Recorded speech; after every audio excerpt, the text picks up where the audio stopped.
নমস্কাৰ বন্ধুসকল, আপোনালোক সকলোকে পুনৰবাৰ স্বাগতম জনাইছোঁ। তো বহুত ভাল খবৰ। অসম চৰকাৰৰ চাকৰি আসাম ডাইৰেক্ট ৰিক্ৰুইটমেণ্টৰ যিখিনি গ্ৰেড 3 পোষ্ট, তো সেই পদখিনিৰ ৰিজাল্ট কেতিয়া দিব, তো বহুতে কমেণ্ট কৰি সুধি আছিল।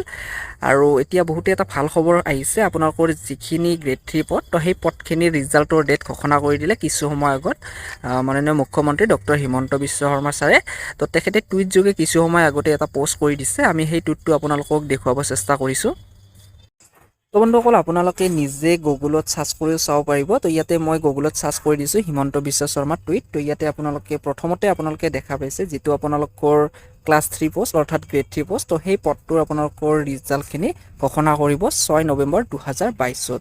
তো বন্ধুসকল, বহুতে এটা ভাল খবৰ। তো বহুত বন্ধু বান্ধৱী অপেক্ষা কৰি আছিল ৰিজাল্টৰ কাৰণে। তো ৰিজাল্টটো কেতিয়া দিব আৰু এতিয়া আপোনালোকৰ কাৰণে বহুতেই ভাল খবৰ আহিছে। আপোনালোকৰ ৰিজাল্টটো 6 নৱেম্বৰত ঘোষণা কৰি দিব।